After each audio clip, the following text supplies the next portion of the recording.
Every team, every topic, everywhere. This is Believe. It wouldn't be the holiday season if there wasn't candy, right? Celebrate the holiday season with the Holiday Crush. They've sprinkled candy with a holiday theme and fun-packed challenges every week for 5 whole weeks, finishing on January 4th. The more challenges you complete, the better your chances of unwrapping delicious rewards. So, are you ready to crush the holidays? Play the Holiday Crush now. Download it from the App Store, Google Play, or Windows Store for free. Terms and conditions apply.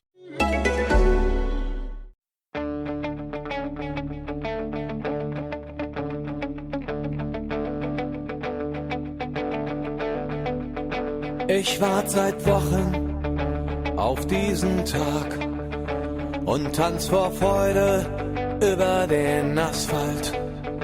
Als wär's ein Rhythmus, als gäb's ein Lied, das mich immer weiter durch die Straßen zieht.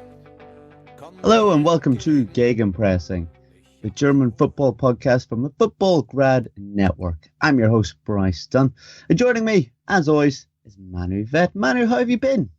Yeah, really relaxed this weekend, Bryce. The international break means sleeping in for me, getting things ready, and as you know, I'm heading to Germany. But how have you been? Happy birthday, by the way. Thank you. Yes, it was my birthday on Saturday, so I turned the big 3-2, eh? But it was good fun. I was back home in Northern Ireland with family, and it was nice. Unfortunately, Northern Ireland couldn't get to the World Cup this weekend, but I think they did fairly well up against a tough Swiss team, and just couldn't get over the line. Oh well, but I'm sure we'll be talking about some teams that will be at the World Cup this evening. But joining Manu and I, as always, is Chris Williams. Chris, how have you been?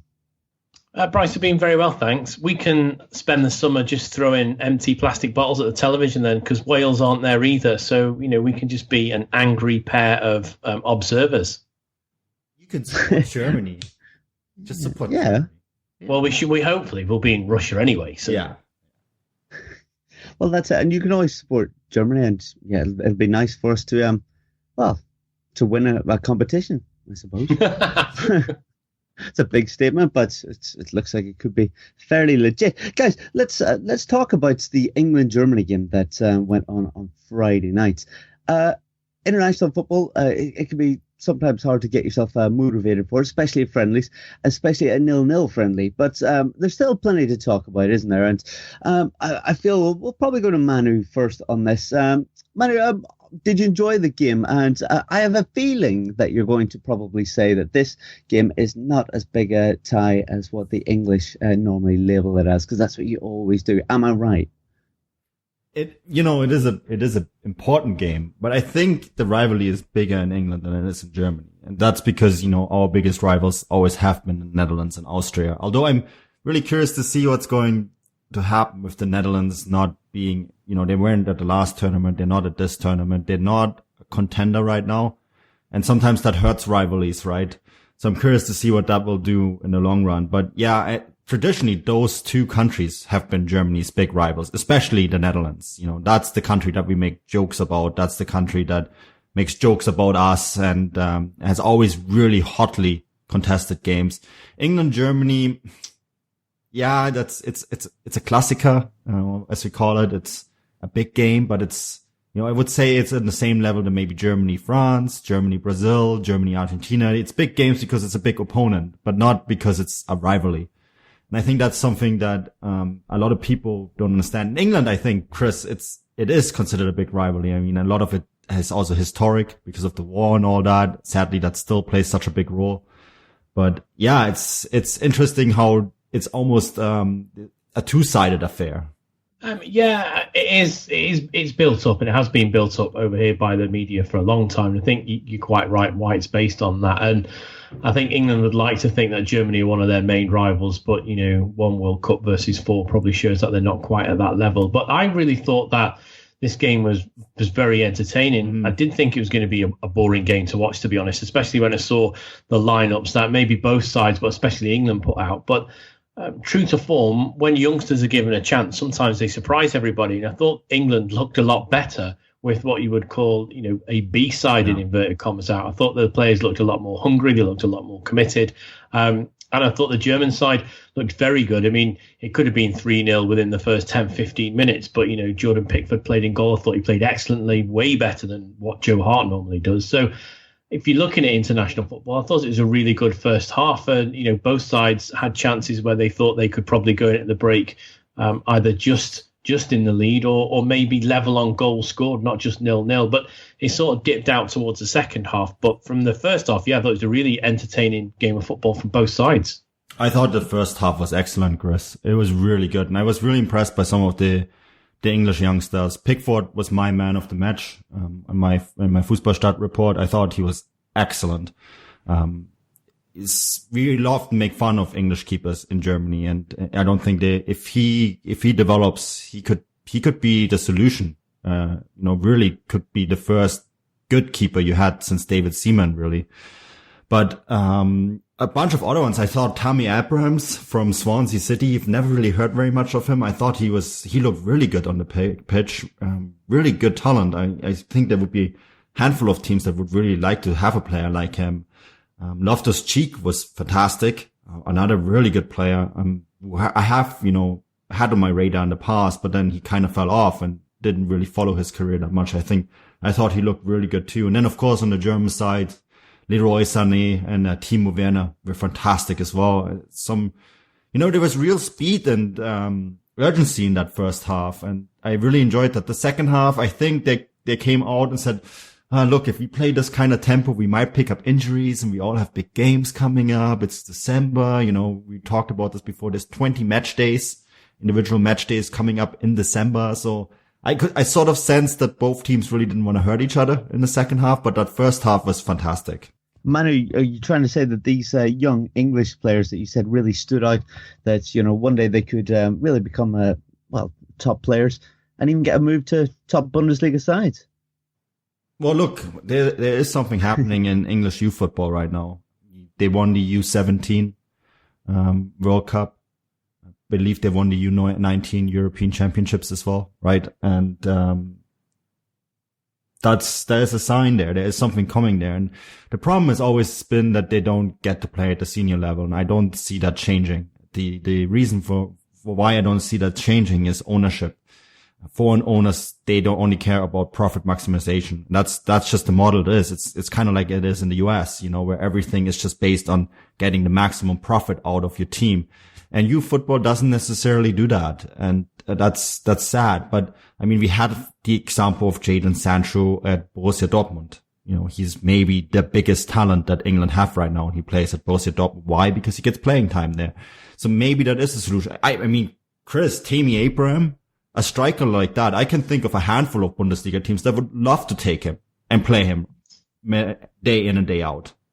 I mean, yeah, that's what some of these guys will, I don't know if they may have been told that. You never know, really, because I think we all know that young English talent's going. I can think of Ryan Kemp from Liverpool, who's currently over with Freiburg. I know he's not English, but Divock Origi's over with Wolfsburg, but he's a youth player who can't seem to get a break in England, so he's looking at going other places. And, these young footballers won't be daft, and they've probably seen some of the likes of Kent go over, and other players, have gone over, like you just mentioned, and are getting a chance in Germany. So it was probably within their remit to play as well as they did the other night. It'll be interesting to see what the response is for England when they play Brazil this coming week, because it's more of a rotated side and a few more household names will be in it. So it'll be interesting to see how that happens. But even the German side that was out was, can we call it a B side? Because Germany have got about 4 sides they can put out that are all excellent. But there was some surprises in there.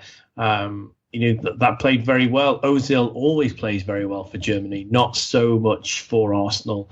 It was good to see Gundogan back again, especially being out for so long. I was really pleased to see Aslenberg get a chance from Leipzig.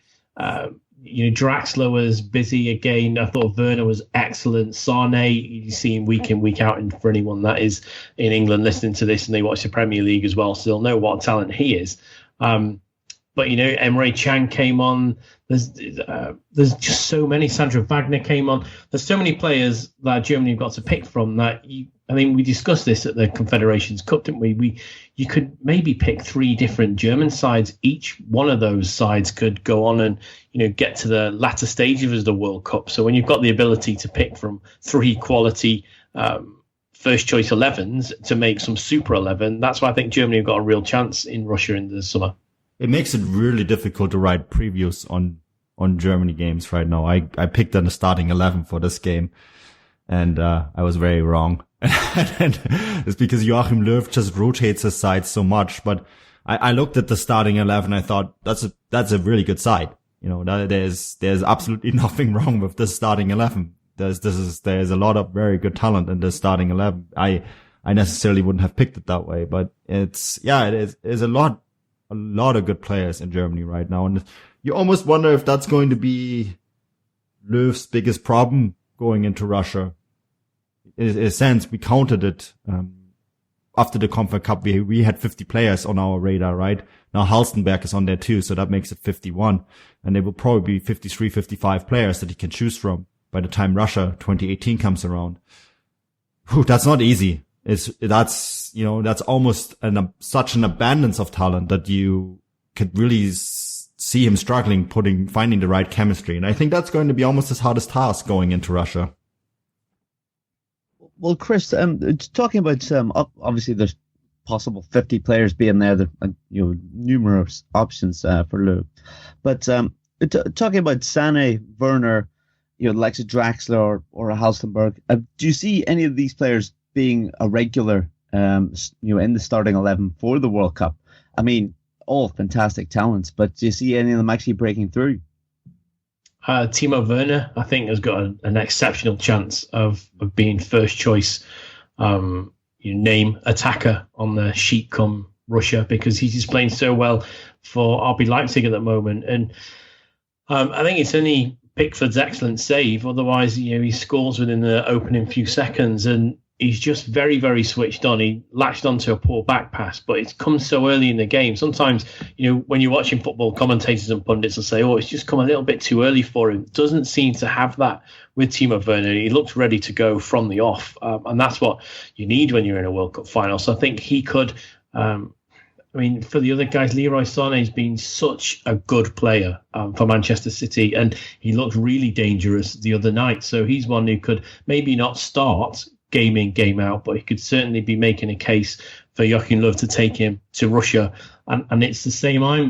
It's the same for the other guys. I mean, Hastenberg's been very, very good, but so has Plattenhardt as well. There's just so many players, and I'm the thought that Manu is. So you don't know how hard it's going to be to, narrow those 52, 53 players by the end of the season. He's got to cut them over in half. So he's going to take less than half to Russia with him. And then he's got to choose a starting 11. So that could be the Achilles heel for this German side. It's who he picks, who he partners with, who in midfield, in defence. Does he get the right chemistry?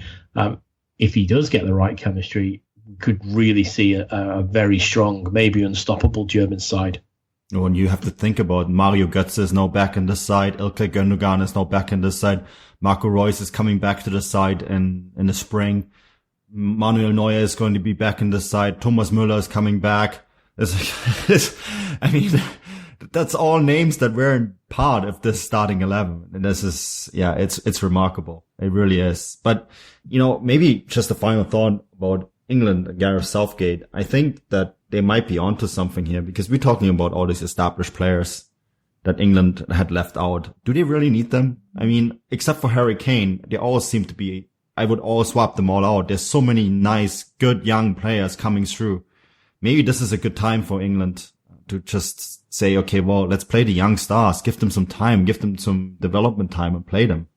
I think that's what Gareth Southgate's doing. And he's come from the side below, which is a very German thing to do, isn't it? To promote from within. So he's seen some of these guys for a long time, and he's almost built an identity which England haven't had. So they've had under 17s, under 19s, under 20 players playing the way that England are now playing. But when you get to the senior side, it's been very old, either someone like Roy Hodgson or someone like Sam Allardyce, albeit for one game, very old school, old-minded thinking, translate from what you do as the youth onto the senior side. I think with Gareth Southgate, that's gone now. So he's building an identity. So those who play his 16s, 17s, 19s, 20s, when they get to the senior side, they know how to play and they'll play the same way. So I think it is a very good time for England fans and England players at the moment. It's just whether they can do what they do in tournaments, which is normally just fail at the mid hurdle, really, and sometimes tend to go out under a bit of a cloud, normally under some penalties. So we'll see how they get on. But with these young players they've got, I think that brings an element of no fear. Youth players tend to have no fear because they're so young. They don't really think about the fear and the intrepidation of playing in such a big tournament. They just want to get on and win it. And some of these age groups have done that in the past. Yeah, it's definitely exciting times ahead for both sides, I think. With aspirations to go rather deep into the competition. But Chris, one man that you mentioned was Emre Can. Let's talk about him a little bit. He's been in the news more and more, well, increasingly, I suppose, about this contract renewal at Liverpool. It seems like he's stalling on it and may now not sign at all. What exactly is going on there? There's always been talk about Juventus, but is there more to the story than just newspaper talk? I think so. I think we're starting to see that a little bit now. I'm going to say it's very unlikely Can will stay at Liverpool. Where are we now? We're November 17. So it was around about last December, so December 16, we started to hear little rumblings in the background that he was potentially homesick. So he's missing being back in Germany. So whilst he was heavily linked with Juventus, it's no surprise to see that he's now being linked with Bayern Munich. He's been playing well at Liverpool. Anyone that's seen him, especially in the European competition or has watched the Premier League when he's played for Liverpool, will see, Emre Can's done well in that midfield role. He's been normally operated in the mid three of Klopp's 4-3-3, although that's changing slightly, and he's played as a double six in the last couple of games. And, he seemed to handle that role well. He seems to play better for Liverpool when he's not with Jordan Henderson. So it looks like Henderson's the captain, so if either one of them was to go, it may be Can. So I don't think, personally, that Emre Can may go to Juventus. It seems to have quieted down a little bit, and maybe his best opportunity would be to go back to Germany. And why not Bryce and Manu? Because he is trying to stake a claim for that German midfield. So I don't think there's any better place to play, really, than your home country if you're trying to nail that position down in your national side, unless you're someone like Toni Kroos who's playing for Real Madrid, or you're playing at Barcelona like ter Stegen, one of the really, really big clubs. So unfortunately, I'm a Liverpool fan, but at the moment, as it stands in England, Liverpool aren't one of the super clubs. You're going to be looking at Manchester United, Manchester City and Chelsea. They're the top three at the moment. And the big four, well, you can take that final slot from any one of Liverpool, Tottenham, Arsenal, etc. So if Emre Can has any real ambition of playing for the German national side and being one of the first names out, it may be that he goes to someone like Bayern Munich because he will get the game time there, and he will stand out as a good player in a good league. So yeah, will he stay at Liverpool? Probably not for me, Bryce. I don't think, unfortunately, as a Liverpool fan, I'd love him to stay, but I think it could be time that he himself wants to go back home.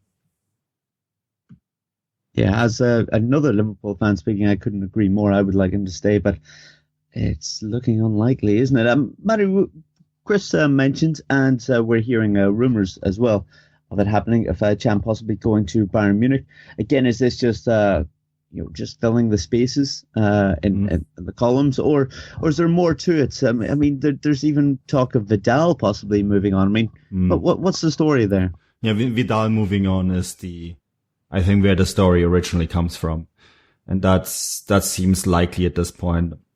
Vidal, I personally am actually a big Vidal fan, but Vidal has not always lived the most professional lifestyle, and it's showing, unfortunately, a little bit. His timing is a little bit late. And at Bayern, Bayern always demands the very top shelf, best players. They're the category, they see themselves in the same category as Barcelona and Real Madrid. everything below that is not Bayern-like. And that's really the way they're shopping. So I know that they're scouting for midfielders. There's a bunch of names that are getting floated around. I mean, Leon Goretzka is one, for example. Emre Can is now one of those names. And I'm 100% certain Bayern are looking at him. You know, he's a national team player who is going to be on a free, possibly be available on a free transfer by the end of the season. And it's hard to look beyond that. You know, it'd be a stupid business decision by Bayern not to go for that. Now, when I was in Russia, the talk in the Germany camp was Juventus. And that's, because of his close connection to Sami Khedira. And he's apparently talked to Sami Khedira about life in Italy and in Turin, and Juventus seemed to be a very logical choice. Now, look, there's always many different options. The one thing that kind of made me think about this whole thing, and it kind of confirms at the same time that Bayern are actually looking at him seriously, is Jupp Heynckes' statements at the press conference this week, where he said that when Emre Can was playing for him at Bayern the last time around, he had to send Emre Can to header practice and shooting practice because that was two fundamentals that he lacked. And then he went on and said, trying to translate here on the fly, that Bayern Munich are the very top of the world and only very top players should be in consideration for Bayern to be signed. And I wonder if Emre Can belongs to this kind of category, quote end.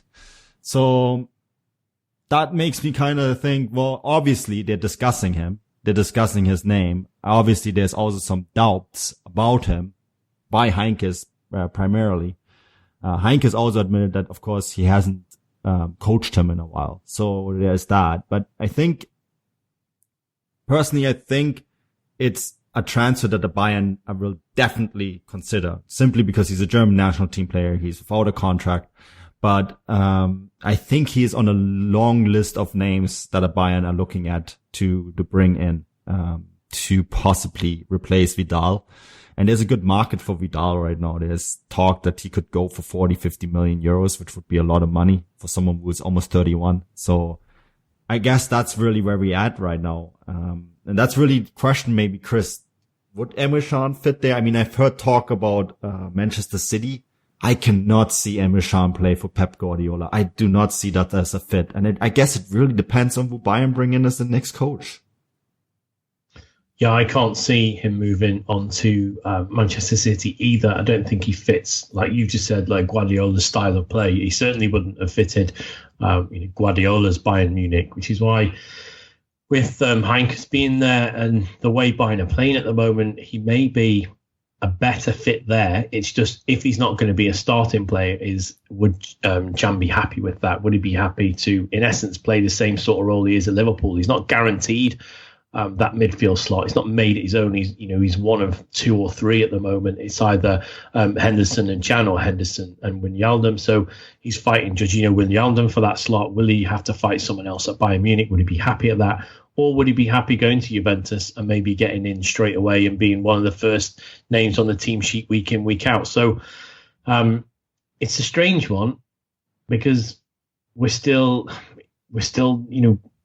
midway through the end of his contract, and he's not given assurances to anyone where he's going. And just the longer it goes on, and if it's not signed by the end of December, I definitely don't think he'll be staying at Liverpool. And then where does he go? I think it's key that he makes the right move related to the German national side, because he needs to be playing week in, week out. Yeah, I actually almost think maybe the best for him would be to stay, but I don't know if that's what he wants.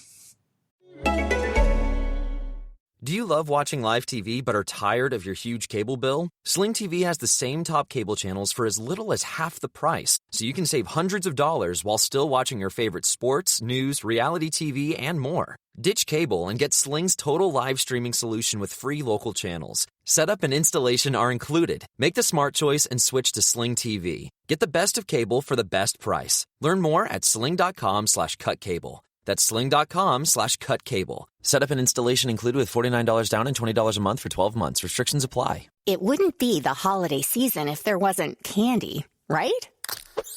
Celebrate the holiday season with the Holiday Crush. They've sprinkled candy with a holiday theme and fun-packed challenges every week for 5 whole weeks, finishing on January 4th. The more challenges you complete, the better your chances of unwrapping delicious rewards. So, are you ready to crush the holidays? Play the Holiday Crush now. Download it from the App Store, Google Play, or Windows Store for free. Terms and conditions apply.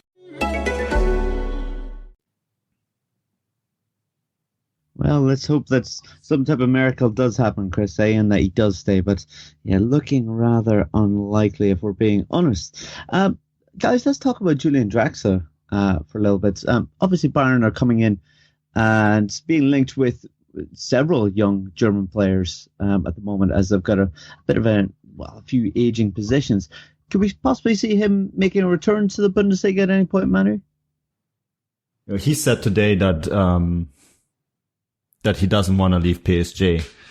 Now, the report, of course, emerged, I guess it was on Friday, that PSG have to make money this transfer window, somewhere in the region of 80 million euros, because of financial fair play, because PSG are potentially in huge financial fair play trouble, because UEFA has deemed that the Mbappe transfer, even though they're not paying for him till next year, will go into this financial year, which of course means that they in a sense paid 400 million euros for 2 players. And that doesn't even include all the other transfers. And there is no way that PSG can justify that to UEFA without having money come in. So Julian Draxler is of course someone who, with his talent alone, would attract a whole bunch of suitors. And Bayern, there is definitely a big interest there, because I think Draxler could step in and right away take on the role of either Robben and Ribéry, and one of those two will see the axe next year, right? Robben or Ribéry, one of those two, and it's probably likely, unfortunately, going to be Ribéry, as much as I love him, one of the biggest legends maybe in Bundesliga football when we look back at him, but Draxler could step in and take that role right away. He's quick, he's dynamic, he has that little bit extra when he wants to. He's potentially a starter at the World Cup squad next year, and Bayern can afford to sign him, and Bayern know that PSG needs to make money, so they can say, like, look, here's 50, 60 million euros and we'll take him off your hands. And so I could see this happening. Guess it depends on what Julian Draxler wants. What actually happens to PSG if they don't make the money? Are they out of European competition next year? Well, the word is that UEFA will come hard down on them because they want to set an example. And that could technically or maybe mean no Champions League football. Chris, they have already a strike out, right? Because they got that settlement deal. And apparently if you get the settlement deal, the next strike is a suspension. Yeah, and I think they would have to do this time with them, because otherwise, where do you draw the line? We all know that they've tried to circumvent the rules on this, and I think it's time that UEFA either closes those loopholes that they're looking to do, or hits them hard, because at the moment it seems that unless you're one of the European minnows, you're not really going to get hit. I mean, just off the top of my head, I can think about they've given Malaga a bit of a punishment. But then, Barcelona have seemed to get away with a few. So what UEFA don't want to do is give the impression that if you're one of the super clubs in European football, really this doesn't apply to you, and they need to crack down on that as soon as they can. So I wouldn't be surprised to see that if PSG can't balance their books as such, then they may get a disqualification from the Champions League for 1 or maybe even 2 seasons, and then you will have a lot of players at PSG who will not be very happy because they won't be playing in Europe's Premier competition, and then may look to leave the club. So it's in their best interests maybe to clear the decks with a few players who aren't going to be playing week in, week out, or who they can offload quickly for relatively large sums of money. And I think Julian Draxler would be one of those people, most definitely. He'd be a good signing for Bayern. Definitely be a good signing. He said today the Bundesliga is always interesting. I mean, I can think of another team that could use someone like him, but don't want to open that can of worms. Okay, well then we'll swiftly move on to the next subject, but we're going to stick with Bayern actually and talk about Mats Hummels. He spoke about his the future of the national side. And Manny, what's happened here? What's Hummels been talking to the media about? Yeah, he's interesting statements today about the coaches, the future Bayern coach. I mean, this is a topic that will stick with us, I guess, till the end of the season. A lot of people are really happy with Jupp Heynckes, rightfully so. I mean, we were astonished how quick Heynckes turned the boat around for Bayern. But the reality is that Heynckes is going to leave. Now, that means they will have to sign a new coach, of course, in July. And Hummels has been apparently very outspoken about this. And he made some interesting comments about Thomas Tuchel. He says, my opinion about Thomas Tuchel is, everyone knows my opinion about Thomas Tuchel. And I guess, Chris, we know that they didn't have the best relationship at Borussia Dortmund. It was sort of an acceptance of each other, I guess. And he also said a few things about Julian Nagelsmann. He was unsure whether Julian Nagelsmann was old enough to take the Bayern job, because Julian Nagelsmann is actually younger than Mats Hummels. And he said he finds it difficult to imagine a coach younger than him coaching him. So there's that. And I think the other thing that he said, and this I find interesting, it's Nagelsmann is a perfect tactical coach, but you see with Jupp Heynckes that sometimes simple is more. Just to come in and just play straightforward and have these old coaching methods, and that they sometimes are better. And that's an interesting statement. The other thing that he said was that Carlo Ancelotti was misunderstood. And I kind of believe that, because Carlo Ancelotti is a good tactician, but I think he stumbled over the language barrier a little bit, which is understandable. But Thomas Tuchel is the main candidate. And Chris, those Hummels and Tuchel, they're never going to become friends, eh? No, I don't think they are. And it comes to a point where Bayern have to speak to some of their senior players and remind them, who's who in the pecking order. Guys that kick the ball around. But at the end of the day, they are the guys that kick the ball around. They're employed by Bayern Munich, who will go out and employ whichever head coach they think is best for the club, and they will work together, as a trio or as a foursome, as a management committee to get things done. And it'll be whoever they choose. If it's Nagelsmann or Tuchel, they will give their all, and they will be entrusted to do the business on the pitch. And players will just have to buy into it. I think for Mats Hummels to say he's unsure whether he could work under Julian Nagelsmann because he's younger than him. And sometimes age is irrelevant, really. If you're good enough, if you're good enough, you're going to get the job, and you just have to accept that. Although I do sort of get where he's coming from, and we've said it many a time before. If Nagelsmann goes and he has a stinker because he's not 100% developed yet as a coach, he won't be able to do that development at Bayern Munich. He'll be expected to win week in, week out, and to get the club to the latter stages of the Champions League. If he doesn't do that, and he has a horrendous 6, 8, 12 months and gets sacked, he's only early 30s. So he's pretty much written off the ability to go back to Bayern Munich for the next 15 to 20 years if he gets sacked. Short spell, and that's probably something that he wouldn't want to happen. So he needs to be able to go there at the right time, which is why I think no matter how good Julian Nagelsmann is, and we all know how good he is, I think it might just be a little bit too early for him. So you're quite right that, in essence, leaves Thomas Tuchel as the only candidate. And whether him and Hummels don't get on, they'd either have to bury that hatchet or, agree to disagree. But it's looking more and more likely that maybe Hummels will have to work with someone who he's not 100% keen on working with. But as a player, you get paid your weekly wage and you do as you're told. Yeah, or he just goes back to Dortmund. I think we would all love to see that anyways. Yeah, at the minute, that's exactly what they need. They need Mats Hummels at the back. Yeah. Guys, we keep talking about these names, as in like Nagelsmann and Tuchel. I mean, is there any other names that could possibly be thrown in to the mix? Like, what about Conte? There's talk of him leaving Chelsea in the summer. Allegri at Juventus. I mean, there are other managers out there, right? Next coach has to be German speaking. That's the bottom line.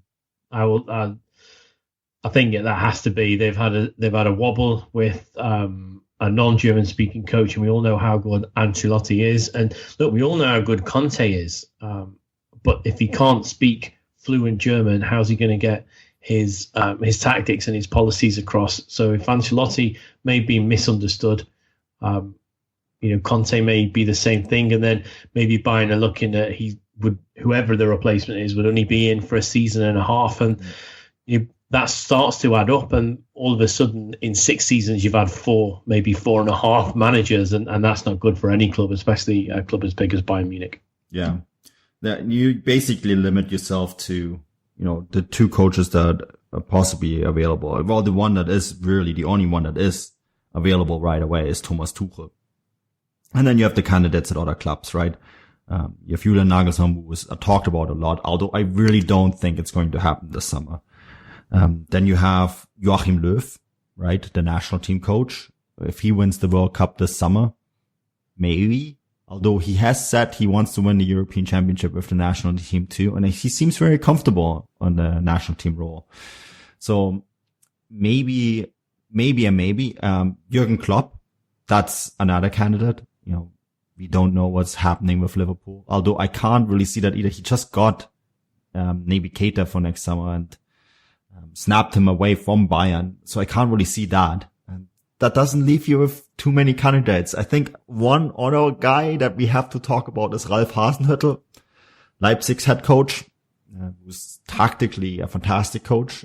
He's Austrian, of course, but as we know, fluent German speaker. And he is maybe someone that is not talked about a lot, but I could see him being on that Bayern Munich radar as well.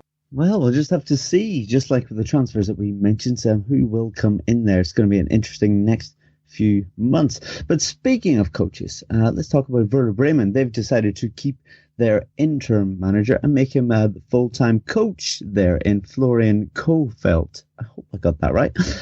But yeah, he's only been in charge 1 game. Unfortunately, lost that game, didn't he, to Eintracht Frankfurt? But yeah, they must be fairly confident of what he can, of his abilities and where he can take the club, Manu. Yeah, apparently, although sporting director Frank Baumann said today, quote, "We would have had better options." Ouch.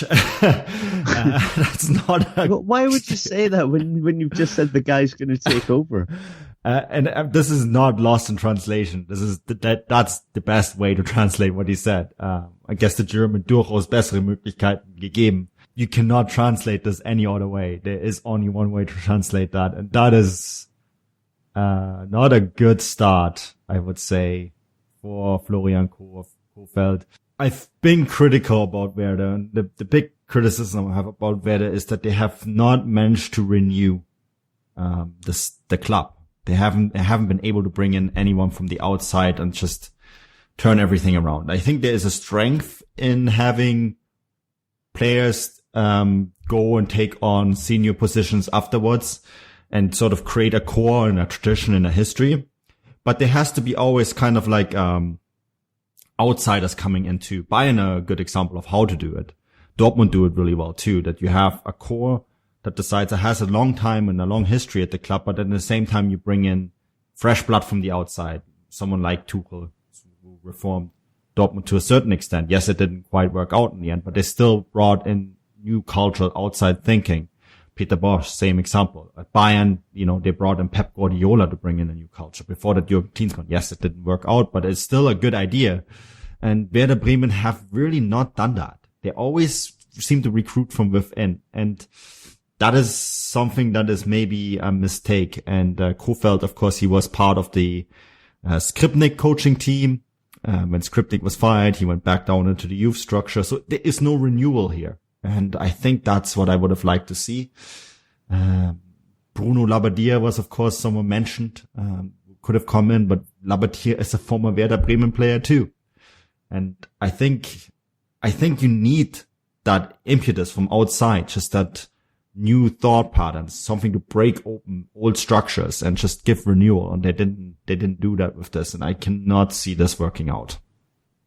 Manu, was there anyone in particular that you had in mind that you think would have been good to come in and maybe, really rejig the side. I mean, looking at the Bundesliga table, I mean, them and most certainly Cologne, they could really do with that rejig at the moment, just to give them a boost to move on up, and kick on really.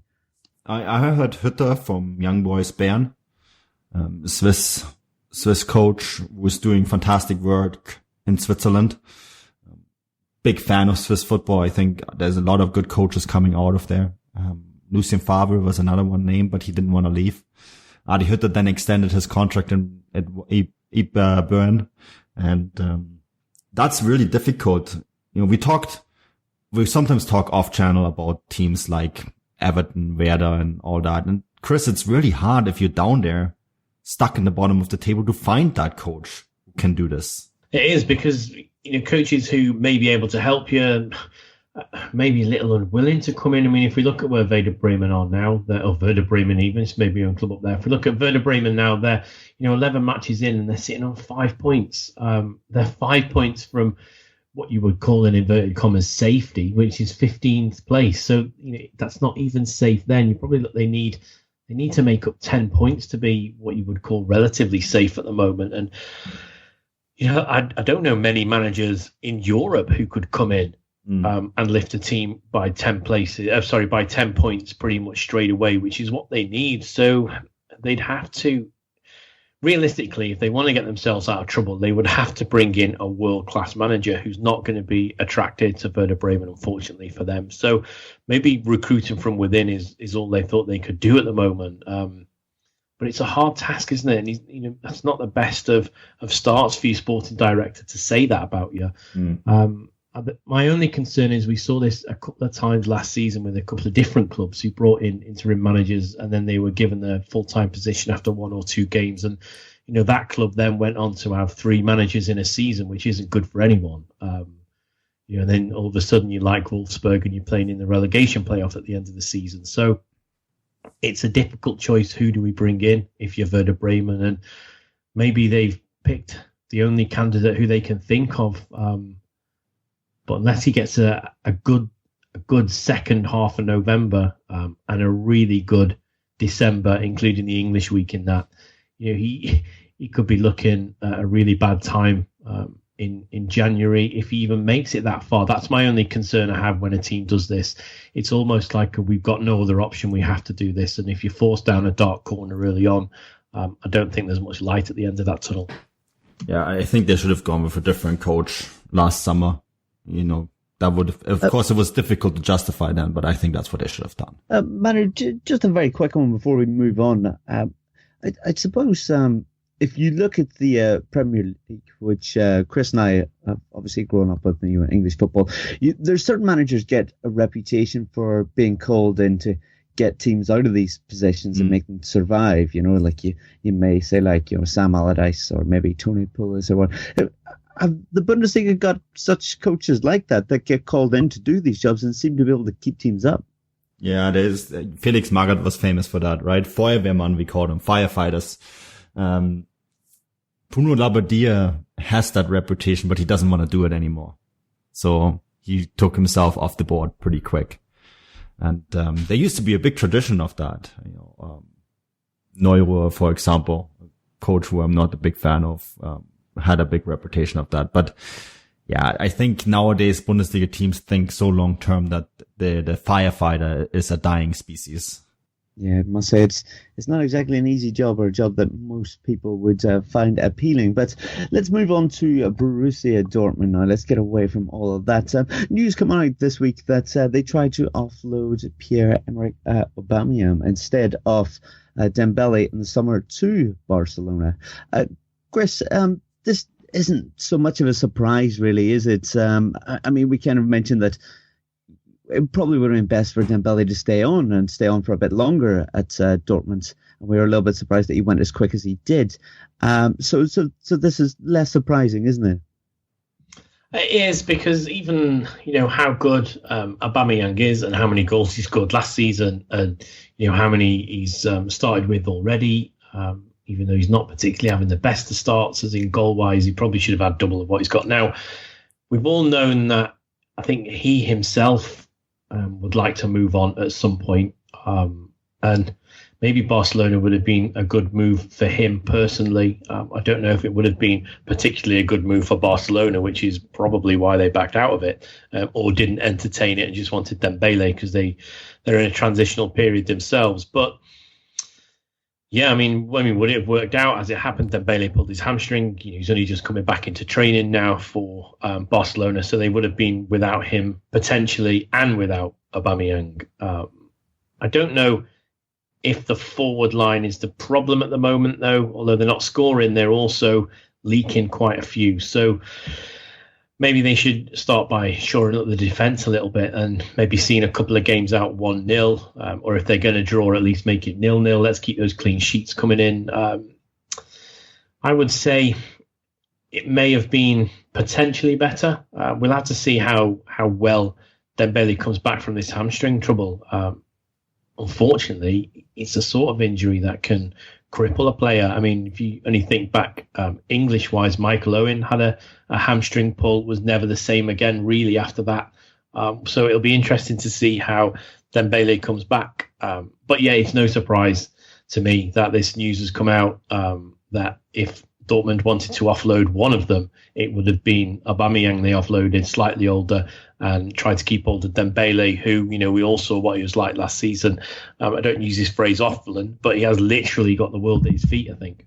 Manu, we spoke about obviously the front line maybe not being that big an issue for Dortmund compared to the back line these days.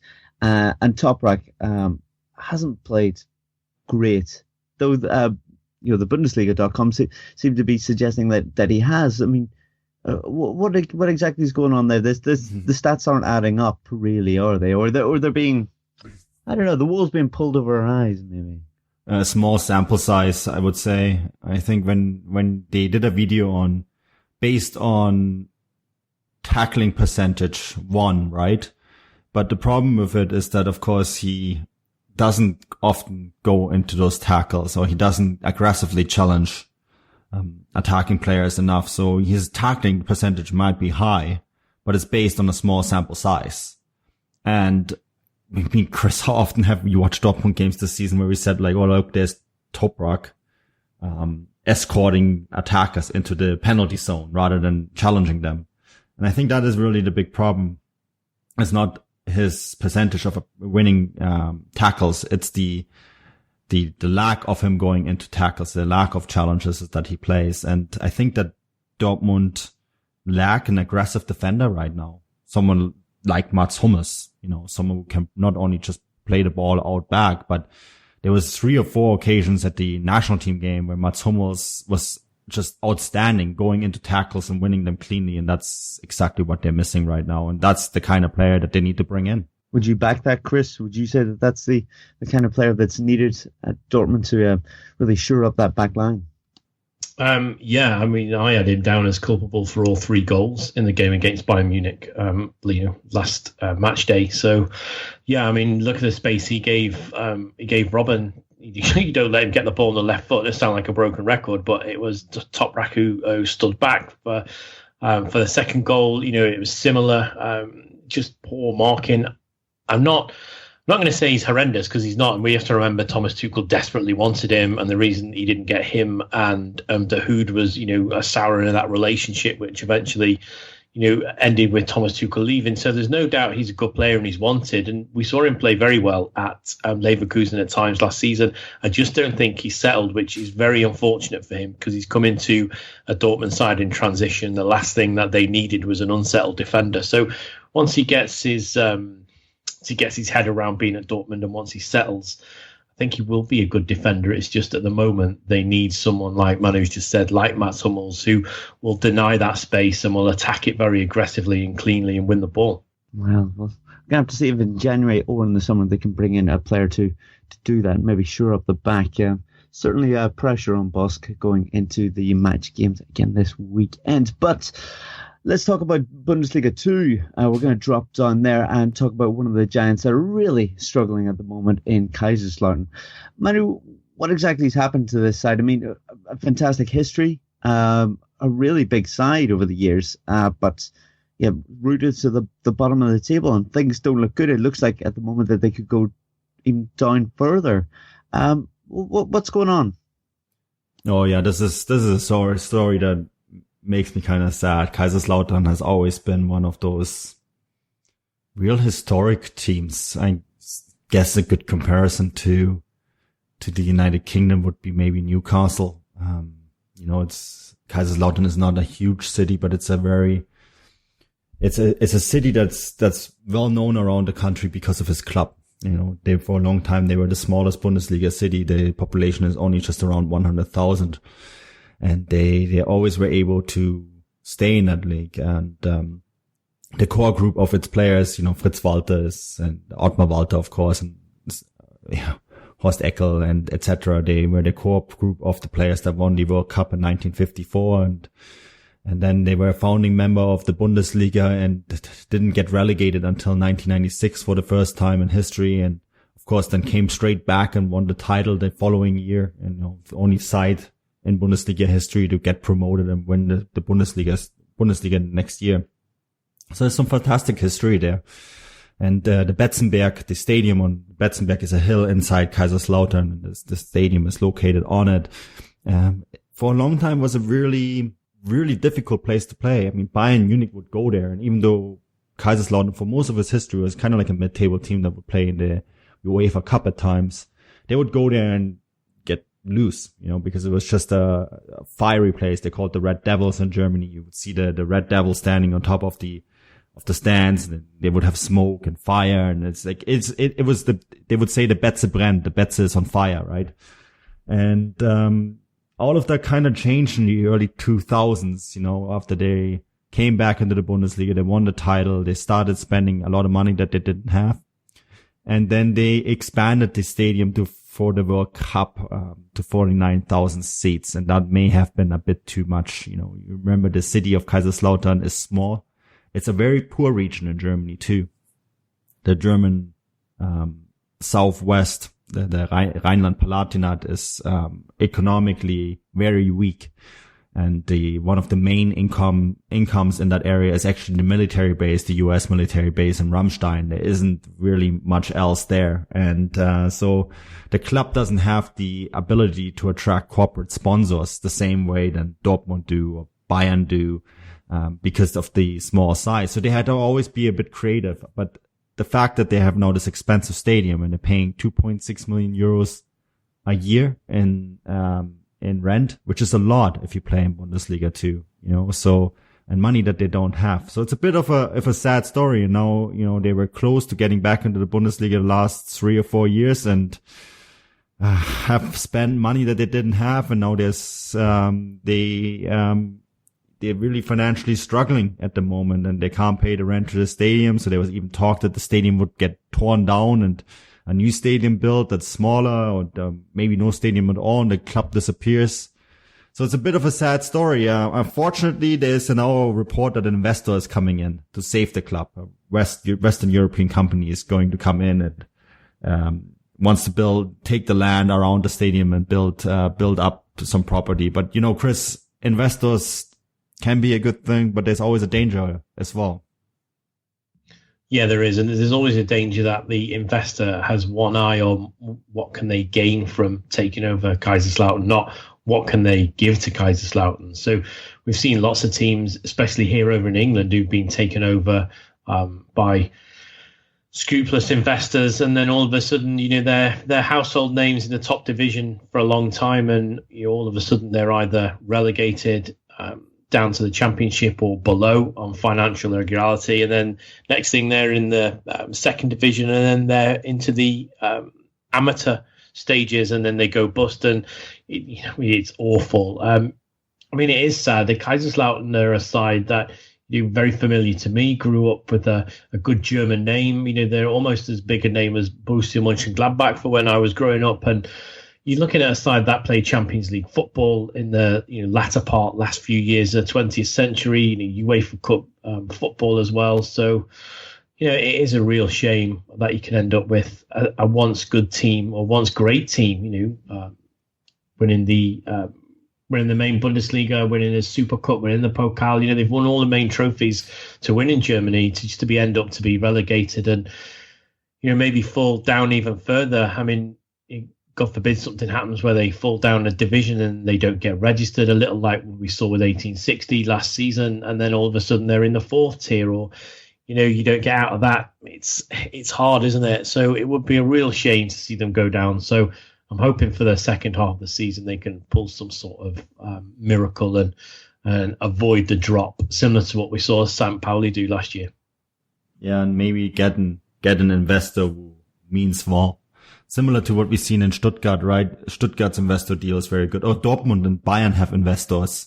The 50+1 rule, use that and get a minority owner in there that can sort of clean up, because Kaiserslautern as a club has made a lot of financial mistakes in the last few years. So I would hate to see them disappear. I always loved Kaiserslautern. I loved those battles that they had in the 90s, especially with Bayern. And I really have my fingers crossed that everything works out all right with that club, simply because, there's a lot of nostalgia for me. Yeah, well, I think that makes 3 of us that would like to see things go the right way for Kaiserslautern the rest of the season. But guys, let's talk a little bit about the game on Tuesday night when Germany shall be taking on France in Cologne.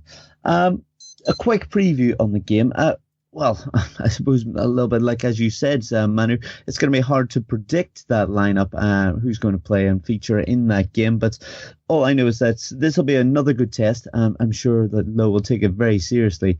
And the French have got a fantastic team as well. They've got a lot of really fantastic young players in there, including the likes of Mbappe, Coman. I could go on and on. But yeah, it's going to be another interesting game, isn't it? Yeah, it's going to be a great game. I think it's going to be a game lots of fun to watch because, we have these 2 young sides, as you mentioned, and it's going to be interesting to see how experimental it will be by both coaches. Yeah, exactly. And France coming off the back of a win over Wales. I'm sure they'll be looking to test themselves against what we've all said, potential world champions. Guys, I feel at this point we should probably mention what's going on next week. I might allow you to do this, Chris. Who have we got coming on the podcast next week? Well, we have a very special guest coming on next week. We've got Raphael Honigstein. So I'm exceptionally excited about this. Not because, firstly, I've got a preview copy of his new book, which you very kindly sent to us. So I'm knee deep reading that at the moment. But we've got a very special podcast. We haven't done a special for a while, Manu, have we? But we've got a Klopp special. So we're going to talk about Jurgen Klopp, not just at his time at Liverpool, but we're going to be talking about him as a player and his rise to management through Mainz, and then obviously over to Dortmund before departing to Liverpool. And it's probably a good time, we can speak to Raphael and ask him about the potentials of maybe a move either to the national side job in the future, or maybe to even Bayern Munich, which I know you and I, Bryce, wouldn't like to see, but I'm sure we can chat about that. But yeah, it'll be a very good very, very good special for next week. So we're recording that next week and it'll be out next week, so that is one definitely to keep an eye on. Yeah, very exciting. I think the first podcast we ever did, we were talking about how great it would be to get him on here one day, and it looks like it's finally going to happen. And yes, I'm very excited to get that book as well, might I say. Chris, I'm a little bit jealous that you've got the copy, might I say. But Manu, you'll be excited to put some questions to Raphael as well. Oh yeah, definitely. I think it's exceptional that we have him coming on, and it's kind of fitting because I think it's our 1 year anniversary next year, so there's next week as well, so that's kind of fitting that we have him on for that. We've been potting now for a year, and it's been some fantastic podcasts that we had in that time, and I think I'm going to be over there in Germany, and hopefully we'll have some podcasts on the road again, and it's been just a fantastic year, and to cap it off with Honigstein coming on, I think is fitting. Most certainly, it's been a fantastic year, hasn't it? And thank you all for tuning in as well and showing your interest and support. We really do appreciate it. But guys, I think we'll more or less wrap it up there.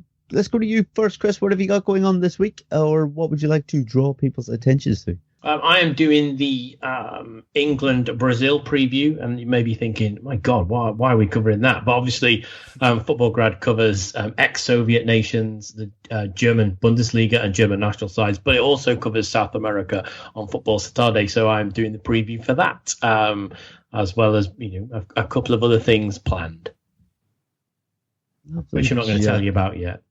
Oh. It's okay. Well, we'll just hold on tight and look forward to those announcements. But Manu, what have you got going on this week?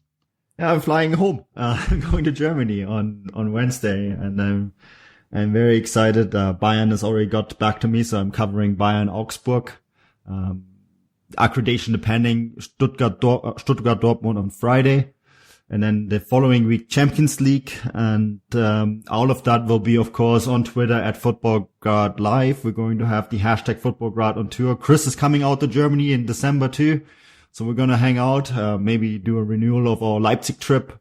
It's all, it's exciting 2 months now on the network because, as we're getting towards the end of the Champions League group stage, towards the winter break, we're going to have a lot of live football coverage on the network. And I think that's very exciting.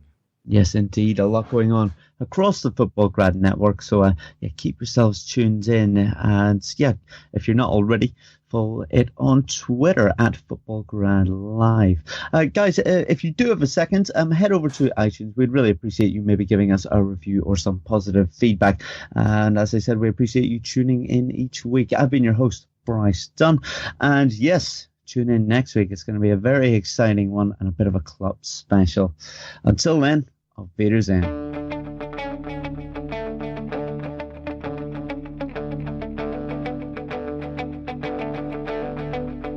Ich warte seit Wochen auf diesen Tag und tanz vor Freude über den Asphalt. Als wär's ein Rhythmus, als gäb's ein Lied, das mich immer weiter durch die Straßen zieht. Komm dir entgegen, dich abzuholen. Want natural, healthy-looking shine and voluminous curls and waves that make you look like you just stepped out of a salon? It's easy with Conair Jumbo and Super Jumbo Hot Rollers. These 12 ceramic flocked rollers heat up in just 85 seconds. And because they're infused with ceramic, they transfer heat evenly for big, bouncy, long-lasting curls. Twice the flocking of competitive products means more heat protection. Wire clips ensure a secure hold. Makes a great gift for yourself or someone special. Go to Conair.com for Jumbo and Super Jumbo Hot Rollers now. Thank you for listening to Believe. You can show support to your host by subscribing to the show and giving us a 5-star rating on your preferred platform.